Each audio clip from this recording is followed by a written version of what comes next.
once again, we are seeing more and more exposures. Remember, season yatiri kuti haisi season yemahara and haina zuva remahara.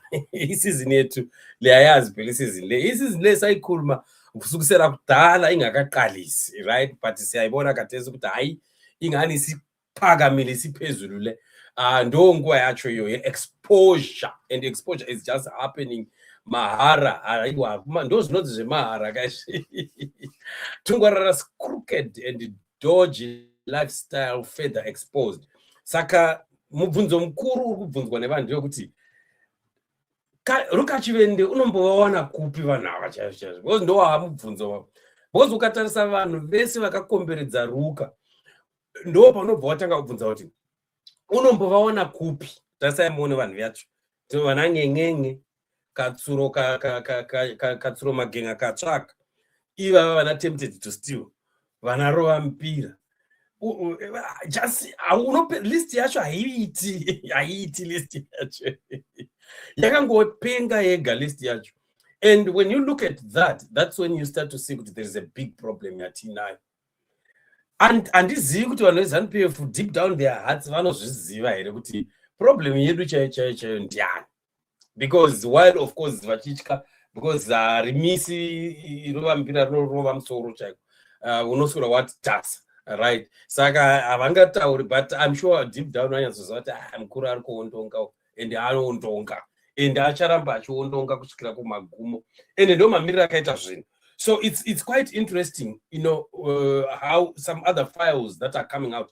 And mukaona mafaira acho ari kubuditswa nevanhu veikoko kuZANU-PF kwacho, haasi kubuditswa nesu. Was tikabuditsa isu tinonzi kwai muri kutaura kwamusina kuswera, muri kuzvitora kupi and blah and blah and blah, right? So mukatarisa most of the people vari kubuditsa mafaira, they are ZANU-PF people, either varakashi or vamwe vema-side and so on and so forth. Muri kuona, right? President anti-2030-ish, this is a ZANU-PF part individual, this guy, right? So mukatarisa panapa muyatsona kuti hanzizo, did you know that 3/4 of Tempter's companies belong to ED? Tempter started to work for ED 25 years ago when he started to smuggle gold to Arab states on behalf of ED. ED's wealth is run by proxies such as Tagore, Chivayo, and Mtuli's Barbican Bank, which stole millions. Yes, muchiri kurangara Barbican Bank, I think vanhu vanoiziva, yakanga ichiranwa Mtuli, and Mtuli akazobuda muZimbabwe achitiza after Barbican Bank yakolapsa iine mari dzevanhu vakawanda. Yakwazi kuti Mtuli wairani Barbican Bank wasuke Zimbabwe igijima, ngoba ibhenki yabo yabroka izimali zabantu ama-millions, and wabaleka waya out of the country, and only to be brought back by Trabablas. Aichika kuuya Mtuli Ncube during the time yaMugabe, because aichika kuti Mugabe anomufarira. Asi kwangouya musharukwa, you know, the bishop wekuba, akabva ati right, mbavha dzose ngadzidzoke. Saka you see what is happening. Saka a lot of things are now coming out zvatiri kuona manje zviri kubuditswa about vana tempted to steal neko vari kubva nako. So once again tina esi Lumumba ari kuenderera mberi nevhangeri, haasi kudzokera sure, exposing more information about tempted to steal. Good evening. Tonight, I am going to peel back the layers of a man who has become the poster boy of the Second Republic's development dreams. But Tempter, Paul Tungwarara, has a story that reeks of something that is far more sinister. Tungwarara is apparently the Dubai dealmaker, presidential advisor, the boho czar. But as the community... That's the boho czar. The boho czar. Yes. That he claims to serve are starting to whisper, Mr. Dodgy, very, very dodgy. Let me start with the myth that they want you to swallow. On paper, Paul Tungwarara is a Zimbabwe success story, a Harare boy who did good, Dubai-based entrepreneur, chairman of Prevail International, chairman of Prevail Construction, Prevail Mining, Prevail Shipping, Prevail Boreholes, special investment advisor to the president. They say he is the man behind the presidential boreholes, the presidential internet, the presidential solar. even a $500 million city called Presidential Cyber City with some Dubai billionaire. He's on global wealth forums preaching Vision 2030, handing out cash to war veterans, telling rallies that God chose the president and anybody plotting against him is plotting against heaven itself.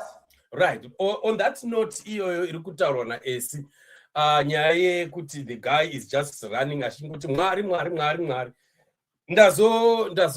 Handiti ndakakutaura kuti tichadzifambira nyaya dzacho, tazomufambira nyaya dzacho. Tatoona mavideos, antori mavideos aanoparidza.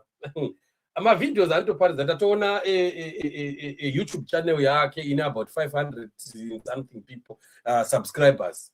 But chandinetsa manje ndechekuti pane video yakapostwa 2 months ago, and he was looking much stouter than what he's looking today. But that video iri posted 2 months ago. I don't know kuti zvekufamba sei. Handina kuzonyatsa kuda kuvhurisisa kuti ndione channel iyoyo yakambotangwa rini, yakavhurwa rini, but unotomuona tempted to still achitoparidza ipapo, right? Achitori anga ari kupi muno muZimbabwe, but ari ku some place somewhere.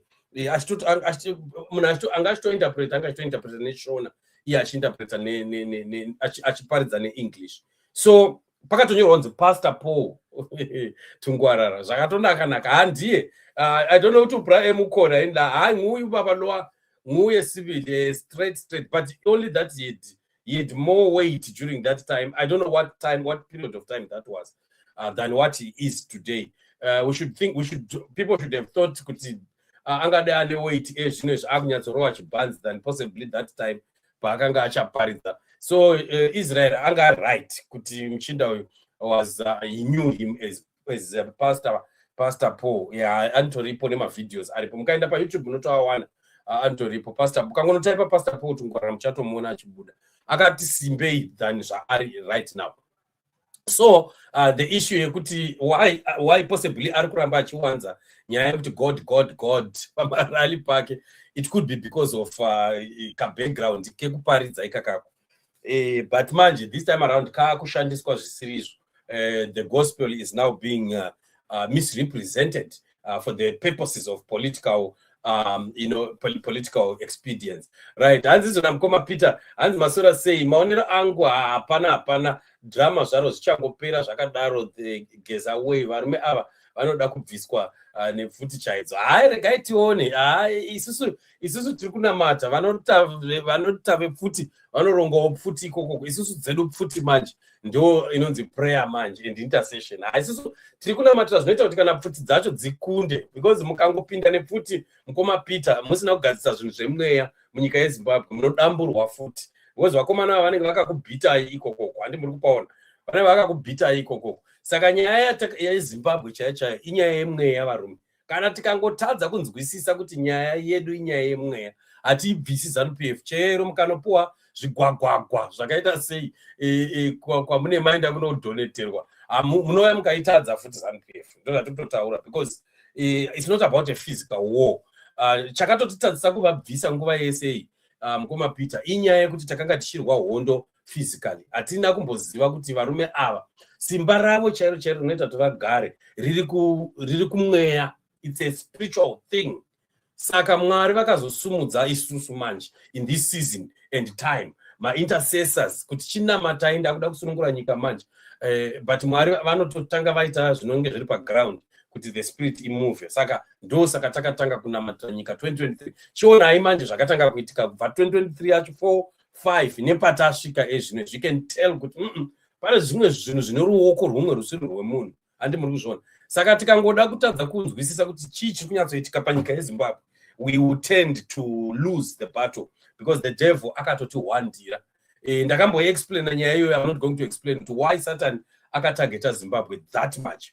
There's a reason, ndakaipa reason iyoyo for a very long time, because we are the center of the gospel for Africa. Isusu Zimbabwe is a nation. Saka ndo zvinoda kumiswa naSatan izvozvo. Anyway, ngatimise nyaya idzodzo timbonzwa nyaya esi. Panapa tiri kuda kumbonzwa nyaya yechigananda chiri kumboundurwa panapa. Handi mberi tinzwa. The man has a Wikipedia page that is thicker than most cabinet ministers' CVs. But here's where the shine starts to crack. Scratch that glossy surface and you will find angry creditors, disappearing police dockets, and communities asking how a man with this much smoke keeps on getting closer to State House. Let me take you to Ballantyne Park in Harare. A few years back, Indian businessman Raza Jishan wants land for a gaming headquarters. Tungwarara rolls up, flashing Prevail International Board resolutions promising the cream.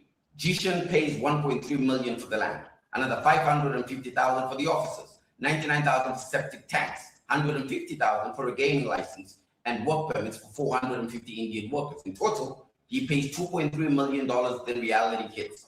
That land never belonged to Prevail. Right. Murungu uyu ari kunzi muindian akakwaturwa 2.3 million akatengeserwa land yakanga isiri yaTungwarara. Tungwarara akatouya zvese nemapepa zvese akatoti right, murungu akabuditsa mari 2.3 million only to discover that that land yainzi ndeye Prevail, company iyoyi yanetsa yaTungwarara, was not actually his company, I mean his land. Asi murungu anga atobhadhara mari kudhara. Ani munoona kuti maipiro akaita nyaya. And AC ane V11 manje. I liked AC because ane V11 ake. Ari kubva abuditsa zvese nema-reference numbers ema-case acho and so on. It's owned by Hoptic Investments. Tungwarara allegedly shows up with armed men, locks Jishan out and takes the site. By all means, you can look it up. It's police case number AFU-DR, the 1st of July, 2023. Then crickets, no arrests, no convictions, just a presidential advisor sleeping easy. Let's rewind. And you can imagine, okay, the guys vanga vari armed vakaenda navo ndo vakanosvika vakano displace that guy, that Indian guy, mari abhadhara ndobva zvavharana. Indian went to report and nomayonzwa case number iri kumaporisa, but it said kuti docket iroro harisi kuonekwa kuti riri kupi. Just like what I've always been saying, musharangarira the time that we were talking about Malava, and nchikutaura kuti vana Malava vari kuchengetwa because vakagarira madockets akawanda. These guys vane macases anenge atori case ari reported ane macase number, but madocument iroro hariendi court because kana rinoclaimiwa kana rakosvika court harishapindi as a case, robva rangotorwa from police, rongotorwa robva rato PA anzani political public prosecutor obva atonzi utigire docket iroro robva ragarirwa zvaro naRumalava yofa yakaloda. That's what they've been doing. But remember, that's why muchiona kuti macase numbers iwayo achiripo and so on. Ma-information yese iyi iripo varume. Kunotori nevanhu vakatozvichengeta. Ndakambokuudza kuti kune vanhu vari kutochengeta ma-information mucloud chaimo akamirira kuzodownloadwa by the time that push comes to shove, panodonha zvigananda izvi, and ndo panenge pakubuditswa V11 zvokuti kuchamhanywa zviri legendary, but hakuna kokumhanyira manje. 2019, another businessman, Joshua Chibisa, lends Tungwarara 350,000 for what else? State House construction tenders. Tungwarara pays 64,500 back to him and then he vanishes. Chibisa files a fraud case with CID commercial crimes. Later, he writes the First Lady directly. The docket is gone. Poof, gone. Now let's talk about the tenders. And now panzwisisa up. Mapanzwa wera up. Gaiti mopanzokoro. Ari kuti kudi. The docket is gone. Poof. Who wrote to the First Lady?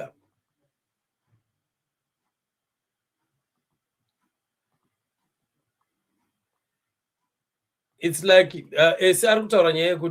somebody wrote to the First Lady. Is it Tungwarara or the guy washona akaitirwa fraud? Construction tenders. Tungwarara pays 64,500 back to him and then he vanishes. Chibisa files a fraud case with CID commercial crimes. Later, he writes the First Lady directly. The docket is gone. Poof, gone. Now let's talk about the tenders. Prevail Boreholes wins the contract for 10,000 boreholes under the presidential borehole scheme. MPs dressing down in parliament. Shoddy work, dry holes, not a drop of water in some constituencies.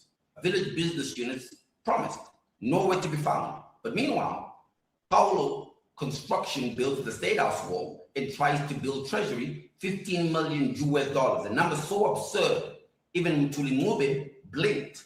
And now, cabinet hands Prevail a monopoly to rehabilitate every river trashed by alluvial diamond.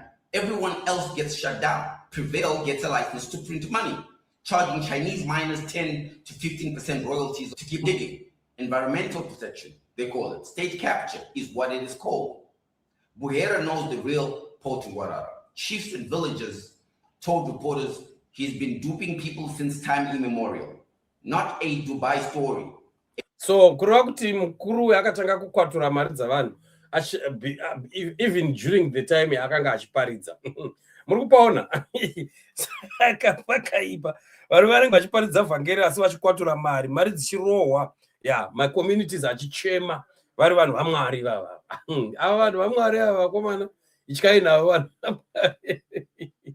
vaMwari. A small-time conman who hit the jackpot when he learned the right names to drop. He is on stage, cash in hand, preaching loyalty to Mnangagwa, while boreholes go dry and creditors go unpaid. This isn't just one man's story. It's a story of a system where $2.3 million of fraud can be complained about, but doesn't stop you from getting rid of monopolies, where MPs scream about shoddy work and you still get to go to Dubai World Forums and speak on behalf of investors, where chiefs call you a con man and you steal the president's face of development. As where chiefs call you a con man and yet you still remain the presidential spokes or advisor. But who is to blame there? Who is to blame? Like what I've been saying, Kuti, avazokwanisi zvavo kunyatsonanga pamusoro kutaura kuti iwe mudhara iwewo no hauite. Yeah, they would rather complain about behavior of everyone else who is surrounding Ruka. Asa kuti vambate Ruka pachake kuti aiwa iwewo Ruka ndiwe honzeri havakwanisi kuzviita izvozvo nekuti tinoziva kuti why. Lives, Zimbabwe. Paul Tungwarara has 9 lives because the system rewards dodgy. It needs dodgy. Boreholes that don't work but buy votes. Rivers handed to one man but branded as national salvation. Cash to war veterans with the 3rd term sermon on top. Zimbabwe deserves better than middlemen who pray in public and pickpocket in private. We deserve water that flows, not promises that evaporate. We deserve tenders that serve communities, not lying to buy bank accounts. And we deserve justice that doesn't just vanish if the president's advisor is on the line. That's the story of Tempter Paul Tungwarara. Dubai dreamer by day, dodgy dealer by night. And the real question isn't how he's got 9 lives, it's why our system keeps on giving him the 10th one. Until next time. Right, it's not even the system. I don't know why AC is referring to it as the system. It's not supposed to be the system because we don't know why the system is giving. The system ndo iyo yakamira naye ndo system yacho. So instead of just going straight and just say, I don't know why Mnangagwa is giving this guy the 9 lives, he would rather say why the system. No, it's not about the system. Tinoyazoizwanya yacho kwairi. Saka pakabira ma1. Ndononzi bhondo kuti chakabhondoka. Sister Wendy hanzi zviri kunakidza izvo handitoni hameno mberi kwacho kuti zvinonoguma zvakanaka here kwatiri kuenda. Hanzi ko ivo vana Lumumba vakubuda iko zvino vanga varipi nguva yose iyo. Are they smelling money coming in soon or something big is going to happen? Right. Pane zvakawanda ipapa pamukoma Peter. Nyaya yamabvunzayo ine nyaya yakakura inotoda show ye 45 minutes yati tinyatsotsemura kuti chii chiri kuitika. What is it that is causing vana esi kuti vazobuda ezvino zvavakutaura? It's not that they didn't know about all this, vaizviziva, but pasvika panguva yedog eat dog. And remember, as always, pane vanhu vamwe nevamwe vakujambira muleague yavanofungidzira or mutimu yavanofungidzira kuti ichasurvive because this is just something else. Panofanirwa kunyura vanhu and kunofanirwa kusara vamwe. Saka mwe nomwe akuita makasa manje kuziva kuti right ndekupi kunga survive and then obva azembera ikoko. Saka hapa hanzi havasi prophet miracle go ahead hati aiwa havasi prophet miracle no aiwa anotori iye mukatomuona munotoyazogoona kuti kakababa kaya ako straight unongona matama chetu anga akawanda during that time, but aiwa ndiye even nevoice nekutaura kwacho zvese munonge yazogomunzwa kuti aiwa ndiye straight away. Hapana kana zvokutombofungidzira. Hanzi unstoppable force is here to stay. Aluta kotiwa. Thank you Gogo Mawiri. Basura say, yeah, ma1 chaiko. Hapana hazvimisiki zviri kuitika izvi. vasingazvinzwisisi kuti zviri kubva nekupi ndo vanogona kufungidzira kuti no zvamungomukirawo nhasi kana kuti tiri kutaura nyaya yanhasi. Haisi nyaya yanhasi yatiri kutaura, nyaya iyi taitaura wedu kwemakore nemakore.